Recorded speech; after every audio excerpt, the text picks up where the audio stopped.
여러분 안녕하세요. 오늘은 얼반 미니스트리 관련 주제로 찾아뵙도록 하겠습니다. 오늘 말씀드릴 거는 DC에 있는 지하철 얘기를 조금 하려고 그래요. 얼반 미니스트리랑 관련해서 뭐 제가 미국에 있는 모든 지하철을 타거나 뭐 아니면 모든 지하철에 어떤 경험이 있다거나 뭐 그런 건 아니지만 DC에도 이제 지하철이 있습니다. 뭐 한국과 비교하면 굉장히 불편하고 꽤 안 좋아요. 그래서 대부분의 많은 사람들이 뭐 자동차를 사용하는 그런 문화권이기 때문에 지하철은 이제 DC 안으로 출근하는 사람들, 정부 관련 인사들이 환승하는 그런 경험들이 많은데 일단 DC의 지하철은 조그마합니다. 작아요.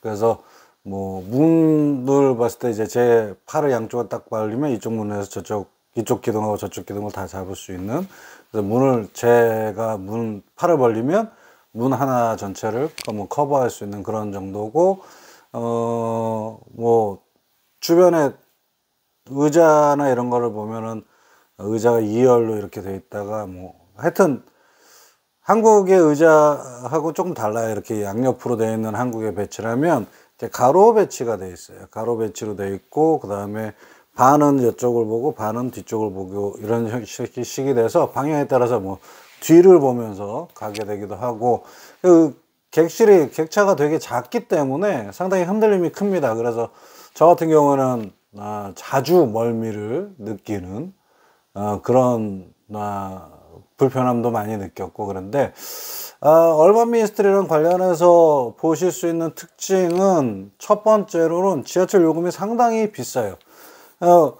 뭐 자동차를 많이 사용하고 대중문화가 많이 발달이 대중문화가 아니라 죄송합니다. 대중교통이 많이 발달이 안 되어서 그렇지 않느냐 그렇게 생각을 하시는데, 그렇기에는 뭐 DC로 출퇴근하는 유동인구들도 많고, DC가 뭐 도심 지역, 다운타운의 지역이기 때문에 그런 것들을 감안해서 본다고 하더라도 상당히 요금이 비쌉니다. 왜 요금이 비쌀까? 그런 얘기가 있습니다. 왜냐하면 요금이 싸게 되면 DC 안에 있는 홈리스들이나 이제 행여인들, 말하자면 이제 구걸하는 사람들이 이동이 자유로워질 수 있어요.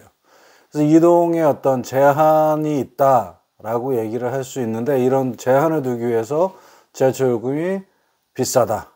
기본적으로 또 출퇴근 시간하고 환산할 때하고 기본 요금이 달라요. 기본 요금이 다르고, 그 다음에 또 가는 거리에 따라서도 요금도 달라지고 이렇게 되는데, 그러다 보니까는 지하철을 이용하는 말하자면 노숙자들은 그렇게 많은 편이 아니에요. 그래서 어떤 면에서는 노숙자들을 굉장히 뭐라 그럴까 차별하고 그 사람들의 어떤 이동하거나 무빙하거나 그런 쪽에 저기들을 제한한다 이렇게 얘기를 볼 수도 있는데, 이게 꼭 단점만 있다고 볼 수는 없는 것이, 장점이라고 한다면 이동이 제한되기 때문에 노숙자들의 인구나 인원 파악이 조금 더 수월한 편이 있어요. 근데 그런 것만을 가지고서는 뭐 대중교통의 이용을 제한하게 된다라고 한다면 뭐 그렇게 썩 좋은 그런 형태나 정책은 아닌 것 같습니다. 그리고 지하철, 뭐 메트로도 한국도 마찬가지일 것 같지만 공공요금의 경우에는 항상 메트로 회사가 늘 적자에 시달리거든요. 그러니까 공공 서비스를 제공하는 회사들이 그렇게 이윤이라든가 아니면 기업 회사로서의 어떤 그런 투자 가치라든가 여러 가지가 그렇게 썩 좋지만은 않습니다. 경영 형편이나 그런 것들이 좋지만은 않기 때문에, 또 어떤 정권이 바뀌거나 그럴 때마다 지하철 요금이 계속 인상되기도 하고 그런 면들이 좀 있어요. 그 다음에 메트로에 대해서 두 번째 특징으로 보실 수 있는 것은 한국하고 전혀 다른 것이 뭐냐면, 미국의 지하철역에는요, 그 메트로 스테이션에는 공중 화장실이 없습니다.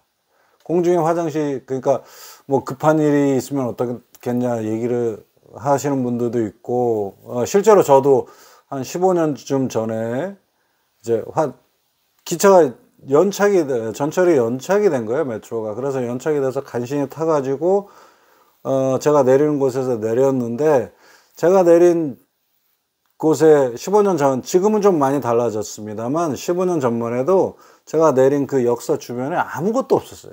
그냥 버스 정류장, 버스가 출발하는 버스 정류장만 있고, 화장실을 들어갈 수 있는 건물이라든가 뭐 카페라든가 주변에 어떤 상가나 이런 것들이 없어서 저도 굉장히 곤란했던 그런 경험이 좀 있습니다. 지금은 조금 많이 달라졌어요. 지금은 좀 달라져서 지하철 역사를 나오면 그 주변에 뭐 카페도 있고 여러 가지 빌딩들도 있고 관공서도 있고, 그래서 화장실이 정말 급할 때는 뭐 사용할 수 있는 그런 형태가 있는데, 여전히 지하철 역사 안에는 그 이용 승객을 위한 공중 화장실이 없습니다. 그러니까 화장실이 없는 이유는 뭐냐라고 한다면, 첫 번째로는 마약 관련. 그러니까 공중 화장실 안에서 마약이라든가 아니면 대마초 흡연이나 이런 것들이 이루어지거나, 아니면 그 공중 화장실 내에서 심심치 않게 벌어지는 범죄나 이런 것들이 좀 있어요. 그래서 그런 것들을 막기 위한 그런 것이 됩니다. 그래서 한국의 그 공중 화장실하고는 조금 다른 것이 뭐냐면, 이용자의 숫자가 조금 달라요. 그래서 출퇴근 시간대를 제외하고서는 그 지하철 역사에 사람이 그렇게 많지 않은 경우들이 있어서, 만약에 퍼블릭 그 화장실, 공중 화장실을 잘못 두고 잘못 이용하게 된다면 그런 범죄의 대상이 되는 그런 경우도 있을 수가 있습니다. 그래서 그런 면 때문에 일반 그 승객들에게 화장실을 공개하거나 이렇게 화장실을 이렇게 오픈하지 않고 있습니다. 두 번째로 이유는 뭐 홈리스들에 대한 어떤 규제이기도 하겠죠. 홈리스들이 사실상 홈리스들의 어떤 생활 속에서 가장 곤란을 겪는 건 뭐냐, 돈이 없어서 곤란을 겪는다 이런 것보다는 개인 위생 문제예요. 그러니까 씻거나 그럴 수 있는 시설 주변이 없기 때문에 굉장히 뭐랄까 어렵게 되고, 그래서 퍼블릭 화장실 같은 것들을 공개하게 되면 이 사람들이 그쪽에서 어떤 개인 위생이라든가 아니면 뭐 샤워라든가 이런 것들을 할 수가 없는데도 불구하고 그렇게 하게 되고, 그러면 이제 일반 승객들이나 보통 다른 사람들에게 피해가 간다라는 이런 원리가 있습니다. 그래서 그런 원리로 이렇게 가는데, 그리고 또 특이한 거는 역사는 운행 시간이 지나면 문을 닫습니다. 그래서 아무도 역사에 있질 않아요. 그래서 뭐 홈리스들이 밤에 그 안에서 뭐 따뜻한 데서 뭐 겨울에 추운 밤을 난다 이런 것들은 거의 상상할 수가 없는 정도의 그런 어떤 관리가 이루어지고 있습니다. 그래서 어떤 면으로 봐서는 뭐 거리나 이런 쪽에서 뭐 깨끗하고 여러 사람들이 이용하기 때문에 홈리스나 이런 사람들의 출입을 금하고 이동을 쉽게 하지 않는다 이런 생각을 할 수도 있지만, 또 이걸 또 나쁘게 본다고 한다면, 일단 기본적으로 그렇게 비싼 요금을 내고 이용하는 승객들에게 어떤 편의시설, 기본적인 편의시설도 제공하지 않고 있다. 그러면서도 요금은 그렇게 비싸게 계속해서 올라가고 있다라는 점도 있고, 그 다음에 과연 홈리스라고 해서 돈이 없는 홈리스, 그리고 뭐 노숙자들이라고 해서 씻거나 아니면 공공의 서비스, 말 그대로 공공의 서비스잖아요. 그래서 공공의 서비스를 이용할 권리가 없다라고 이야기하는 것은 지나치게 자본주의적인 그런 생각들이 아닐까. 국가라고 한다면 그 사람들도 한 사람의 어떤 국민으로서 인간의 어떤 기본권을 누릴 수, 최소한 기본권까지 가지 않더라도 최소한 몸을 좀 씻거나 세수할 수 있는 어떤 기본적인 그런 시설들이 제공돼야 되지 않느냐라는 얘기들이 있을 수 있겠죠. 그래서 사실상 홈리스들이나 노숙자들의 입장에서 본다면 DC의 메트로는, 지하철은 굉장히 차별적이고 별로 좋지 않은 그런 인상을 갖게 됩니다.